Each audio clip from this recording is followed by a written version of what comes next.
चलिए शुरू किया जाए। क्या पढ़ रहे थे हम लोग? भूगोल है ना आज? अच्छा हाँ, चलिए तो बढ़िया समझ में आ रहा है ना? कोई दिक्कत नहीं ना है? तो हम लोग अभी विचारधारा, मानव भूगोल से संबंधित विचारधारा का अध्ययन कर रहे हैं।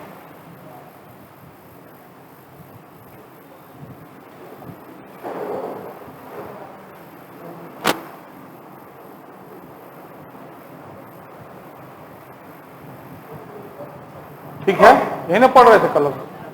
तो इसमें मानव भूगोल का विचारधारा कितना है? मुख्य रूप से कौन को विचारधारा है? 3 को विचारधारा है। सब लोग कंफर्म है? मानव भूगोल की मुख्यतः कितनी विचारधाराएं हैं? कौन कौन? नियतिवाद, संभववाद, नवनिश्चयवाद। नियतिवाद, संभववाद और नियतिवाद किसे कहते हैं? और अच्छा से बोलो कि परीक्षा में लिखोगी कैसे, मान लो बोलना हो तो बोलो। ठीक है, सही बोल रही हो। चलिए आप बोलिए। बट नियतिवाद पर टिप्पणी करे, परीक्षा में आए तो कैसे लिखेगा? 2-4 लाइन लिखिएगा ना।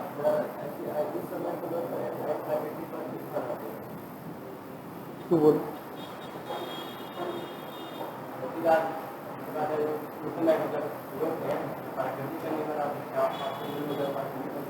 जैसे प्रकृति पर निर्भर थे, जैसे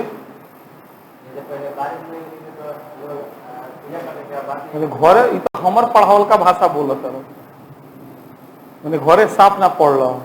बैठो पढ़ा लोगन घरे। अरे भाषा यहाँ लिखे हैं नियतिवाद के, है ना? समर्थक कौन कौन थे? ऑब्जेक्टिव में पूछेगा, क्या जवाब दीजिएगा? आपके एग्जाम में ऑब्जेक्टिव में पूछा है, कई बार पूछेगा भी, है ना? तो इसको याद कीजिए। राइट, रीटर, हम्बोल्ट, हंटिंगटन, है ना? ये लोग प्रमुख समर्थक हैं। यह विचारधारा मानव भूगोल की सबसे प्रारंभिक विचारधारा में से एक है। पहले यहाँ से लिखिए, नियतिवाद मानव भूगोल से संबंधित विचारधारा का नाम है, जो सबसे प्रारंभिक विचारधारा है। इस विचारधारा के अनुसार, तब उसके बाद अपना बात बोलिए। इस विचारधारा के अनुसार मनुष्य जो होता था वो पूरी तरह से प्रकृति पर निर्भर था और प्रकृति में किसी प्रकार का कोई हस्तक्षेप नहीं करता था। यदि प्रकृति कोई घटना होती थी तो उसको दैवीय घटना मानकर उसकी पूजा करता था। तो ऐसे बोलिएगा तब ना। अब एक लाइन दिमाग में तो है आपके, सब बात हम समझाएं ऐसा कि दिमाग में है, लेकिन लिखिएगा कैसे? फिर आपको तो वहां लिखना भी तो है सब्जेक्टिव में, है ना? तो ये चीज होगा। आप एग्जाम्पल लिखते, जैसे कि मान लिया गया कि उस समय अगर वर्षा नहीं होती थी तो लोग इंद्र भगवान का पूजा करते थे, वर्षा के देवता का पूजा करते थे, है ना? ये नहीं कि अपना पानी का दूसरा व्यवस्था कर लिए। हाँ, उसके बाद इसमें यह भी लिख सकते हैं, उस समय प्रौद्योगिकी का स्तर निम्न था, मानव विकास ना के बराबर था। मानव जो है प्रकृति की सुनता था और उसकी पूजा करता था और उससे डरता था। ये सब बात लिखना होगा ना। आखिर 4-5 लाइन नहीं लिखेगा तो कैसे होगा? ये सबसे शुरुआती विचारधारा है। इस काल के मनुष्य का बुद्धि का उतना विकास नहीं हुआ था, मनुष्य पूरी तरह प्रकृति पर निर्भर था, है ना? उसके बाद ये लाइन, प्रौद्योगिकी बिल्कुल नहीं था उस समय में। तो ये सब बात जब तक लिखिएगा नहीं, ठीक है? जैसे एग्जाम्पल, पुराने समय में जब मानव आदिवासी था तो बारिश ना होने पर वह सिंचाई के अन्य साधन ना ढूंढ करके पृथ्वी की पूजा करने और उसे खुश करने में लग जाता था, हाँ, ताकि बारिश हो सके और अच्छे से खेती कर सके वह। ठीक है? मानव का प्राकृतिकरण है एक तरह से। ये क्या था? मनुष्य का प्रकृतिकरण था, है ना? यानी मनुष्य जो था अपने आप में कुछ था ही नहीं, जो भी था प्रकृति था। हाँ, चलिए संभावनावाद या संभववाद, तो इसके समर्थक हैं विडाल डी ब्लास, लुइसियन फैले, है ना? ये सब नाम याद रखना पड़ेगा, पर पूछेगा ऑब्जेक्टिव में। इसमें कौन समझाने का तरीका नहीं है, नाम है। हम कौन सी कहें? हम इसमें क्या करें? सिद्धांत में समझाएंगे। तो संभावनावाद का मतलब यह हुआ कि जब मनुष्य प्रकृति को चुनौती देने लगा, जब मनुष्य प्रकृति को क्या किया? हाँ, तुम एक वर्ष है तो हम छाता लेके निकल जाओ, तो गर्मी पड़ेगी तो हम एसी चला ले, एसी बना ले। ये क्या हुआ? प्रकृति को चुनौती देना हुआ, है ना? यानी प्रकृति का मानवीकरण हो गया। और इस समय प्रौद्योगिकी का स्तर हाई लेवल पर पहुंच गया, मनुष्य के बुद्धि का विकास हुआ, लेकिन इसे प्रकृति का दोहन बहुत हुआ। ये बात आपको बोलना होगा कि प्राकृतिक नुकसान बहुत हो रहा था। मैंने इंडस्ट्रीज लगा लिए, पेड़ काट रहे हैं, घर बिल्डिंग पर बिल्डिंग बना रहे हैं, जिसके वजह से क्या होता था, असमय वर्षा होने लगा, वर्षा नहीं होता था, बाढ़ आ गया, सुखाड़ आ गया। तो जब प्रकृति का आप विनाश कीजिएगा तो प्राकृतिक घटनाएं घटेगी कि नहीं? लेकिन मनुष्य इतना बुद्धिजीवी हो गया था कि वो सब पहले से समझ लेता था, यहाँ ये घटना होगा, वहां से भाग जाता था, दूसरा जगह घर बना लेता था, एकदम माने तेज तरार मनुष्य, है ना। तो इस अवस्था को, इस विचारधारा को संभावनावाद या संभववाद के नाम से जानते हैं, ठीक है ना। अब आते हैं तीसरा, नौ निश्चयवाद। इस समय तक मनुष्य को एहसास हो गया कि वो डायरेक्ट अगर प्रकृति को चुनौती देगा तो कुछ समय तो ठीक है, वो विजेता बन के रहेगा, लेकिन जब प्रकृति का मार पड़ेगा तो फिर उसके पूरे खानदान को कोई नहीं बचा सकता है, उसका सारा धन दौलत ज्ञान विज्ञान सब फेल हो जाएगा, है ना। इसीलिए नौ निश्चयवाद को लाया गया कि नहीं, दोनों के बीच सामंजस्य होना चाहिए। हम औद्योगिकरण करें लेकिन पेड़ नहीं काटे, ऐसा प्रयास हो, है कि नहीं है। हम खूब फैक्ट्री लगाएं लेकिन वायुमंडल को नुकसान ना हो, इसका भी प्रयास हम करें। यानी कि हम लोग अंधा की तरह भागेंगे नहीं, रुकेंगे, देखेंगे, समझेंगे, फिर आगे बढ़ेंगे, है ना। पहले क्या था कि एकदम अंधा की तरह बैठे रहते, वो आगे बढ़वे नहीं, मेघ वर्षा तो बढ़वे नहीं करेगा, अरे ना देवता खिसियाल बड़ा, नियतिवाद ना संभावनावाद वो है, मेघ वर्षा बोलना चलना। लेकिन नौ नियतिवाद कहता है नहीं, पहले रुको, समझो, है ना। अगर हम कोई ऐसा एक्शन ले रहे हैं, काम ले रहे हैं, प्रकृति को नुकसान हो जाएगा तो काम नहीं करो, रुको, समझो, आगे बढ़ो, है ना। इसीलिए नौ निश्चयवाद को रुको और जाओ निश्चयवाद भी कहा जाता है। रुको और जाओ VVI वर्ड है, परीक्षा में पूछेगा कि रुक जाओ, देखो, समझो, इससे प्रकृति को भी कोई नुकसान ना हो। आप अपने फायदे के लिए प्रकृति का दोहन कर रहे हैं तो कल होकर आपका बाल बचाने वाला पीढ़ी कहाँ रहेगा? दिन प्रतिदिन क्या होगा, जनसंख्या बढ़ती जाएगी, भोजन का कमी हो जाएगा, फिर तो ऐसे ही भूखमरी हो जाएगा, है ना। तो नौ निश्चयवाद को ग्रिफिथ टेलर द्वारा दिया गया था, मोस्ट VVI याद रखिएगा, है ना, या ग्रिफिथ टेलर नाम। हाँ, यह निश्चयवाद और संभववाद के बीच का रास्ता है। एक निश्चयवाद हो गया अति पिछड़ा और संभववाद हो गया एकदम से समझिए उभरे, तो ये दोनों के बीच का रास्ता है। इसे रुको और जाओ निश्चयवाद। इसके अनुसार मनुष्य ना तो पूरी तरह से प्रकृति को बदल सकता है और ना ही प्रकृति पूरी तरह से मनुष्य को प्रभावित कर सकता है। ये बात सही है, ये मान लिया गया। ठीक है, कितनों गर्मी पड़ रहा है तो हम लोग पंखा चला के जी रहे हैं कि नहीं जी रहे हैं, तो हम लोग को प्रकृति पूरी तरह प्रभावित थोड़ी कर पा रहा है, और हम लोग गर्मी को थोड़ी रोक सकते हैं। हम लोग उसका अल्टरनेट व्यवस्था ना कर सकते हैं कि हम लोग सूरज भगवान को चलो साइड लो, कोई जन जाके चादर बिछा दिया, ये हम लोग नहीं कर सकते हैं। हम लोग उनसे बचने के लिए पंखा लगाएंगे, AC लगाएंगे। आप समझ रहे हैं ना, तो ये बीच का रास्ता है। हाँ, और ना ही प्रकृति पूरी तरह मनुष्य को प्रभावित करता है। मानव केवल प्रकृति को नियम को समझकर पृथ्वी को अपने रहने के अनुसार बना सकता है। हमको पहले समझना होगा कि पृथ्वी का गुण विशेषता क्या है, यह किस अवस्था में पृथ्वी तबाह हो जाएगी, हम इसके साथ कैसा व्यवहार करेंगे तो ये गुस्सा हो जाएगी, है ना, पृथ्वी फटेगी, हिलेगी, डोलेगी, तो उस समय हम लोग के रहने के लायक तो नहीं रहेगा। तो फिर उसका भी, पृथ्वी का भी सम्मान करना है और अपनी जरूरत को भी पूरा करना है। यही नौ निश्चयवाद कहता है।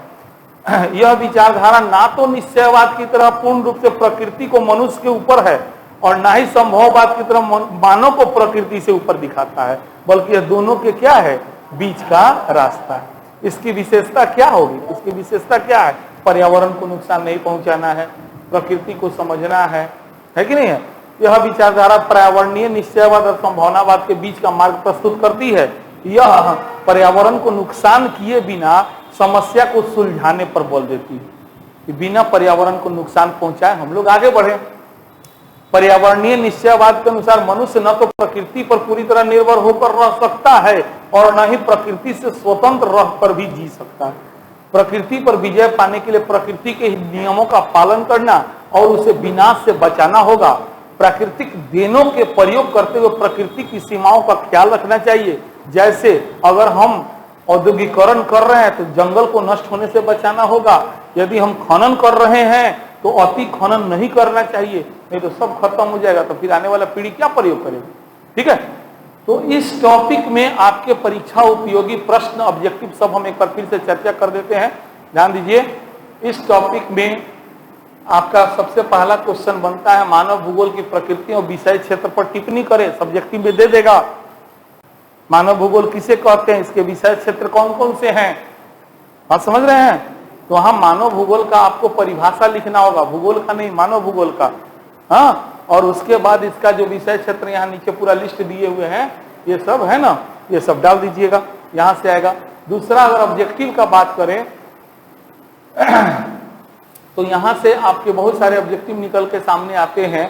जैसे सबसे पहले इसमें अगर आप देखें मोस्ट VBI जो आने का चांस ज्यादा है कि ओरिजिन ऑफ स्पीसीज किसकी पुस्तक का नाम है, चार्ल्स डार्विन की पुस्तक है। मानव भूगोल का जनक किसे कहा जाता है, रैटजेल को कहा जाता है। मानव भूगोल का जनक किसे कहा जाता है, रैटजेल को। हम सब पूछेंगे क्लास में, पहले बता रहे हैं, इसीलिए हर दिन याद रखिएगा, नहीं तो बता रहे हैं बहुत मुर्गा बनवाएंगे। अब सोच लिए, ठीक है। हाँ, अब आता है विचारधारा, ये काफी इंपॉर्टेंट है। अगर लॉन्ग क्वेश्चन पूछेगा तो दे देगा मानव भूगोल की कितनी विचारधाराएं टिप्पणी करे, और शॉर्ट में पूछेगा तो एक कौन एगो नियतिवाद किसे कहते हैं, संभावनावाद किसे का, नौ निश्चयवाद किसे कहते हैं, इस तरह से सवाल आपका आएगा। ऐसे हम प्रैक्टिस के लिए नीचे पूरा ऑब्जेक्टिव दे दिए हैं इस नोट्स में आपके, इसको प्रैक्टिस कीजिएगा, बनाइएगा, है ना। और आंसर जो है इसमें कुछ गलत है, पहले बता रहे हैं। हाँ, जानबूझ के आंसर गलत है, आप खोज के बनाइए, जब पढ़िएगा मन से तभी आंसर बनेगा। जिनको लगे गलत है उसको लाके पूछिएगा हमसे, ठीक है। हाँ, आंसर जो दे दिए हैं ठीक है, लेकिन कुछ आंसर गलत है इसमें। चलिए अगला टॉपिक आते हैं हम लोग, जनसंख्या, विश्व जनसंख्या। ठीक है, विश्व जनसंख्या दूसरा टॉपिक है इसका, इसी के बारे में हम लोग देखते हैं। काफी आसान टॉपिक है, समझने का कोशिश कीजिएगा, आसानी से सब सवाल का जवाब दीजिएगा। ध्यान दीजिए, ये टॉपिक है विश्व की जनसंख्या के बारे में, यानी कि हम लोग को ना केवल भारत के बारे में बल्कि पूरा विश्व के बारे में जानना है। ठीक है, तो सबसे पहला बात है कि जनसंख्या वितरण से आप क्या समझते हैं। तो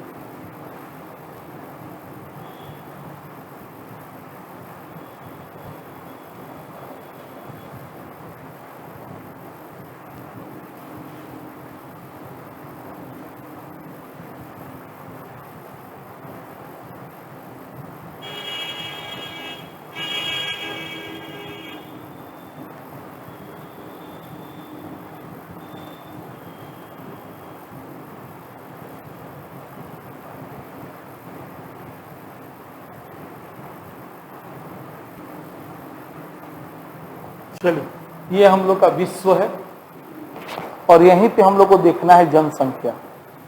तो सबसे पहली बात कि इतना बड़ा हम लोग का विश्व है, लेकिन आपको जान के आश्चर्य होगा कि मुश्किल से हम लोग 10% भाग पर ही रह पाते हैं। मात्र पूरे विश्व के कुल क्षेत्रफल के मात्र 10% भाग पर रहते हैं। क्यों? क्योंकि आप जानते हैं सब क्या है, जल है। सब क्या है, जल है। जल कितना परसेंट है, 97, 71%, लगभग 71% है ना। 71% तो महासागरे है। ओकरा अलावा अब देखिएगा वही सब जो एरियावा है ये सब ठंडा प्रदेश है, यहाँ आदमी नहीं रह सकता है। बर्फ का चादर बिछा हुआ है 66.5 से ऊपर और 66.5 से नीचे, सीधे काट दो, उन्हें आदमी रहबे ना करे। एगो तो पहले महासागरे बा, ऊपर में बर्फे बा खाली, हमें रहे के कोनो चांसे नहीं, टेम्परेचर 0 डिग्री से नीचे बा। ओकरा बाद मानते नहीं हई सब जो एरियावा बचल, एमे कितना जगह पर्वत बा, हई सब पठार बा, तो पर्वत में के घर बना के रही बताओ।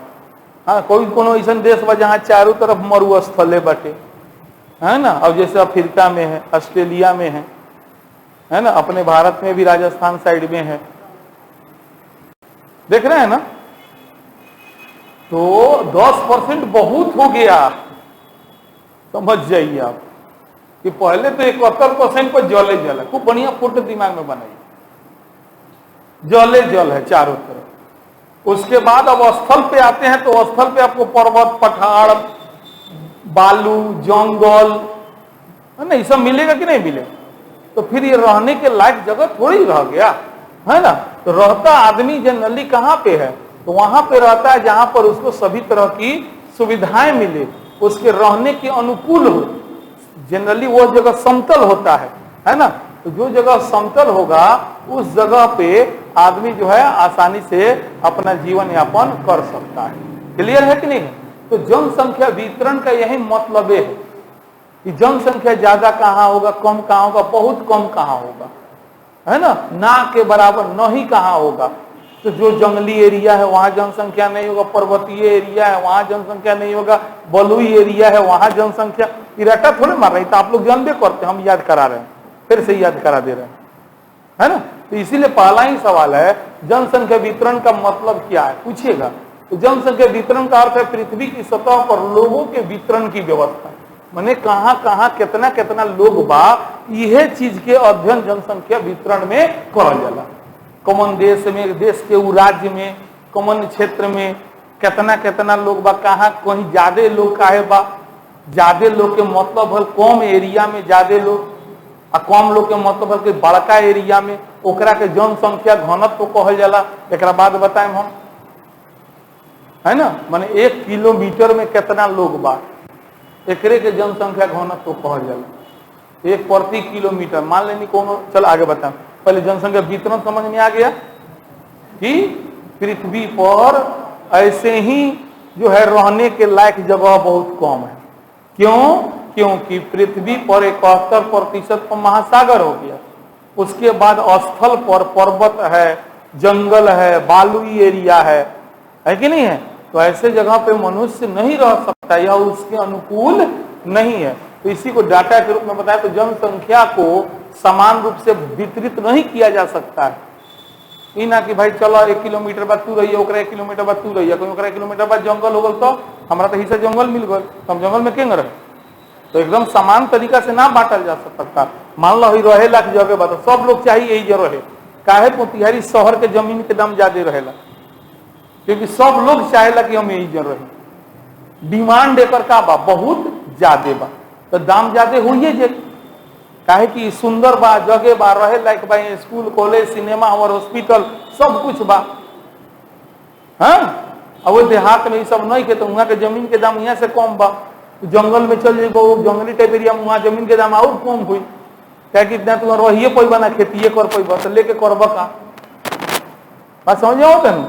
हाँ, तो ये बात लिखल है कि जनसंख्या को यदि हम सोचे कि एकदम बराबर बराबर बराबर अनुपात में बांट दे, नहीं संभव है। देखना पड़ेगा जगह कैसा है कि नहीं है। क्यों? क्योंकि दुनिया का 90% आबादी अपने भूमि क्षेत्र में, पृथ्वी के मात्र लगभग 10% एरिया में रहती है। पहले ही बताएं आपको, पूरा पृथ्वी का फोटो दिखाए हैं, बताए हैं, है ना। दुनिया के 10 सबसे अधिक आबादी वाले देश दुनिया की आबादी के लगभग 60% योगदान करते हैं। और 10 गो देश में मान लें टोटल पूरे पृथ्वी पर 100 गो लोग बा। मान लो पूरा पृथ्वी पर कौ गो लोग बा, तो 100 गो में 60 आदमी जे बा मात्र 10 गो देश में बा, जबकि देश 205-6 गो बा। अब सोचिए 60 आदमी 10 गो देश में बा, अब बाकी जितना बच गए लोग 40 गो आदमी 195 गो देश में बा। समझो, है ना। तो यानी कोनो देश में ठूस के अपना भाषा में कहल जाओ तो जनसंख्या बा। जैसे चीन में, जैसे भारत में, हमनिए के बानी से नहीं पूरा ठुसाइल बानी से एकदम भर के जनसंख्या बा।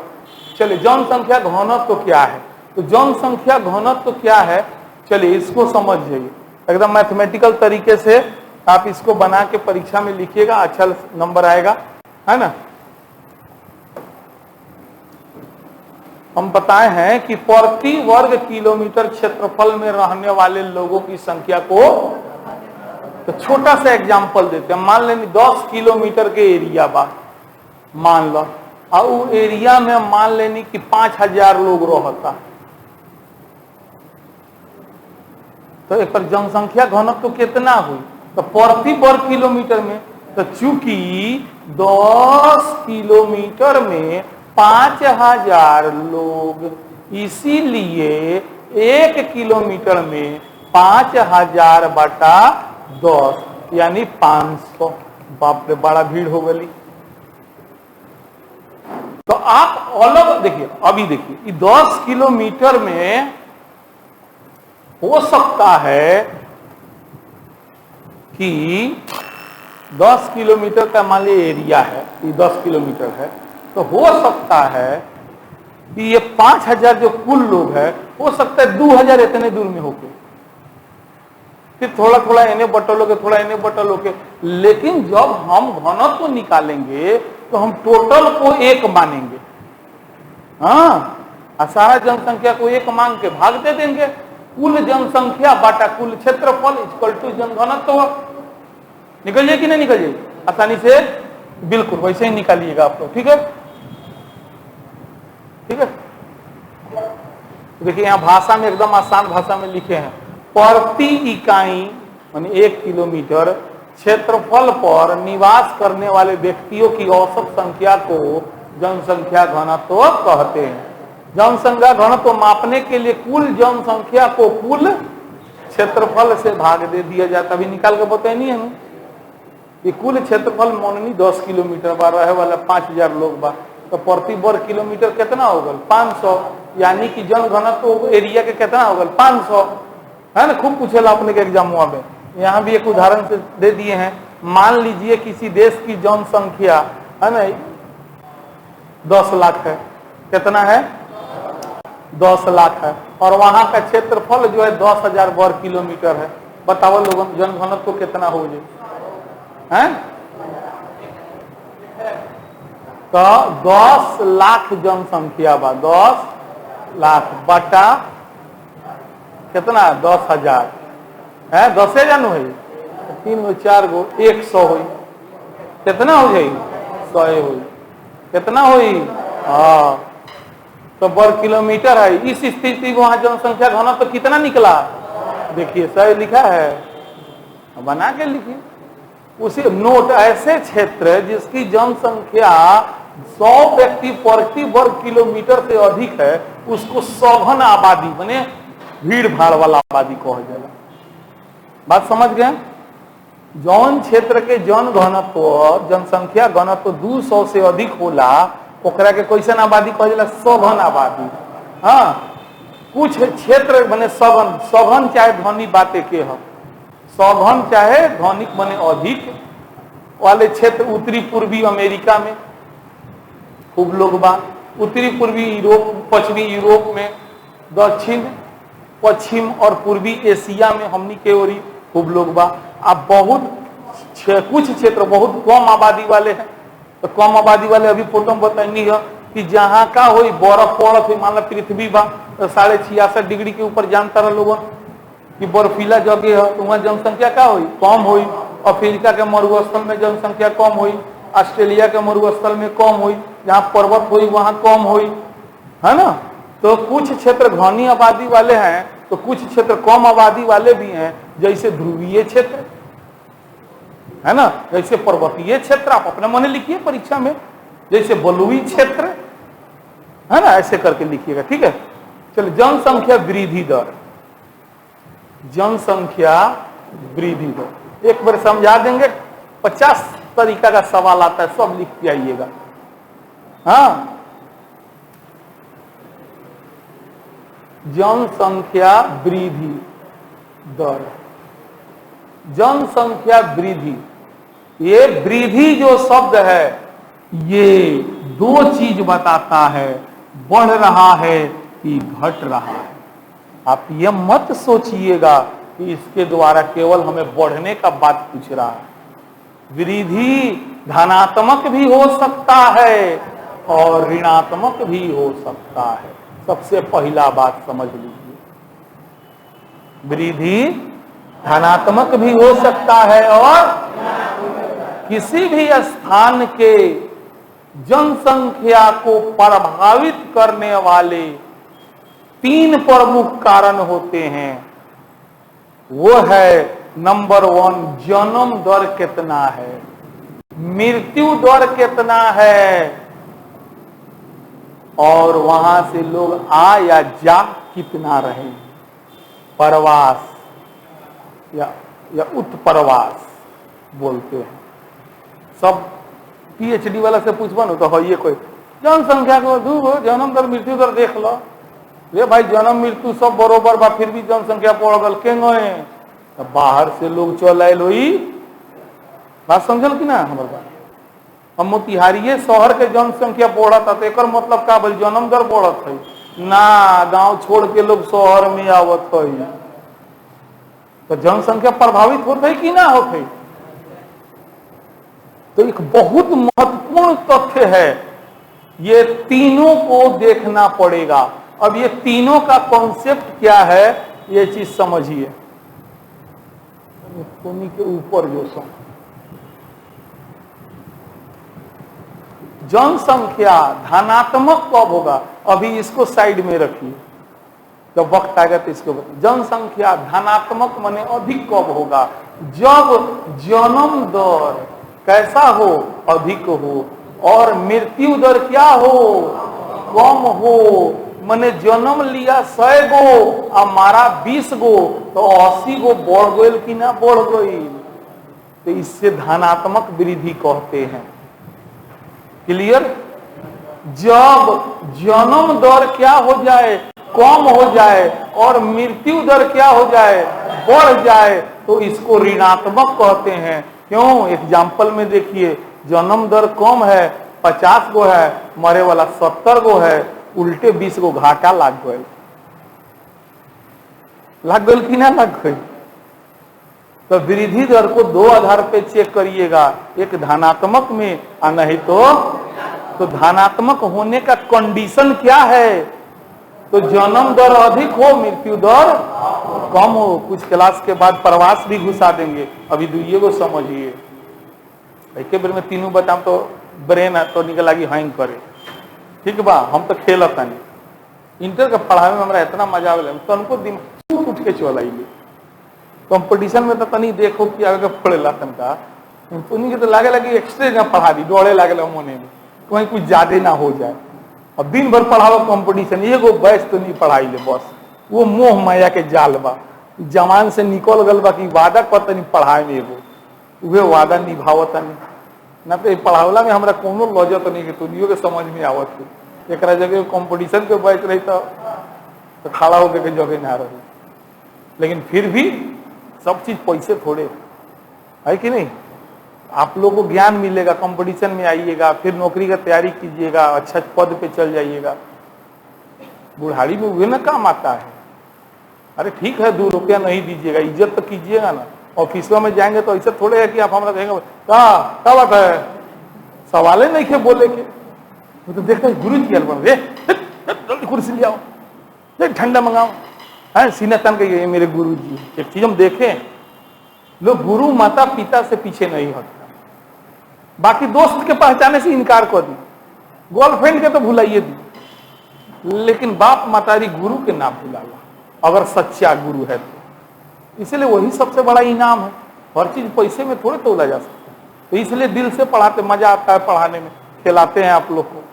हाँ तो ठीक है, तो इस तरीका से आप लोग जन्म दर ये क्या बोलते हैं निकाल लीजिएगा ना, वृद्धि दर कैसे निकलेगा, आसानी से निकल जाएगा। तो ये सब बातवा लिखल बा, ठीक बा, पढ़ देता नहीं।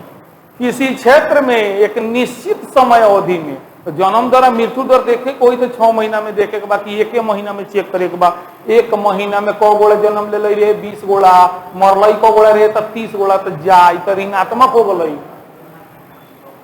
तो प्रति महीना ऋणात्मक होते, 1 साल में चेक करे के भाई, 1 साल में करो तो समय तो एगो फिक्स करे के हो कि तू प्रति महीना चेक करब, प्रति 6 महीना, प्रति 1 साल, प्रति 10 साल। भारत सरकार प्रति 10 साल पर आंकड़ा जारी करेला। हमने की यहाँ जनसंख्या की गिनती कौ साल पर होला, हाँ, तो एक निश्चित समयावधि, वो कुछ भी हो सकता है। विश्व के परिप्रेक्ष्य में है तो भारत में जैसे 10 साल, बाकी देश अपना अपना हिसाब से। जनसंख्या में होने वाले परिवर्तन, यह परिवर्तन धनात्मक भी हो सकता है, आपको जनसंख्या वृद्धि कहते। जो परिवर्तन होता है, वृद्धि शब्द सुन के दिमाग में आई बढ़ता कितना ना, परिवर्तन कितना होता। अब परिवर्तन मानता नहीं, तेरा पास 20 गो रुपया बा, तू बाजार में गोइला खर्चा करे, पहले पता चलल वहां गांव के कोनो आदमी भेटा गल, अरे बात बाबा जी गल 100 गो रुपया धर, अब तू 10 रुपया का तकारियो किन के लिए पूजा पटना से बोल हमरा लंग कब पाई हुई। तू पटना तो समझता कि परिवर्तन तो तोरा में भइल बा, 10 रुपया 20 गो रुपया वेर लगा 10 के तकारी किन बा तो 10 गो 110 गो बा, बाकी ना बा। ये परिवर्तन सकारात्मक भी हो सकता है। और पता चला तकारी किने कोई नहीं, 10 रुपया 20 रुपया पटनरवा से लेनी, तो लगा 10 रुपये के तकारी किनिए, और कोई नहीं तो कोनो ठोकर मार हाथ कटा गल, 5 रुपये का हैंडी चप साट लेनी, तो कौ गो बचल? 5 गो। अब पटनरवा से पूछबा कौ गो बचल हुई रे, तो 10 गो, 5 गो तो बचल बा। तो ऋणात्मक भी हो सकता है और धनात्मक। परिवर्तन ऐसा नहीं कि केवल खाली सकारात्मक ही करिएगा। जब जनसंख्या परिवर्तन को प्रतिशत में व्यक्त किया जाता है तो उसे वृद्धि दर कहते। दर जब कब लागी? जब ओकरा के परसेंटेज में व्यक्त करल जाए तब का हो जाए? दर हो जाए, माने क परसेंट बढ़ल है ना, तो प्रतिशत में व्यक्त कीजिएगा तब उसको वृद्धि दर कहते हैं। यह वृद्धि दर 2 प्रकार के होगा। क प्रकार का होगा? एक धनात्मक होगा, एक। अब धनात्मक में क्या होगा? जन्म दर मृत्यु दर से, जन्म दर मृत्यु दर से अधिक। जन्म ज्यादा हुई, धनात्मक में क्या हुई? जन्म ज्यादा हुई, मृत्यु को भी। जब जन्म दर मृत्यु दर से अधिक होगा तो उसको क्या कहिएगा? और जब जन्म दर मृत्यु दर से कम हो जाए तो देखो सब तो यादे हो गल। तो नहीं, अब क्या कहे के चाहता बोलो? जन्म दर मृत्यु दर से क्या हो जाए तो उसको क्या कहेंगे? आज के लिए तने ढेर हो गए, पढ़ाऊं के बाद सब ऑब्जेक्टिव हुआ याद करे के बाद हमारे का कब हम 2 घंटा और लेक्चर दे दे, टॉपिक हुआ खत्म हो जाए। चिंता मत कर। एक हमरा ला एक और दिन के एक बहुत खूब समझा के पढ़ा, कम नहीं पढ़े ये लिखती नहीं तो 3 दिन लगे। समझा दिए, पढ़ा दिए, बता दिए, नोट्स दे दिए, आप मेहनत कीजिए, ठीक है।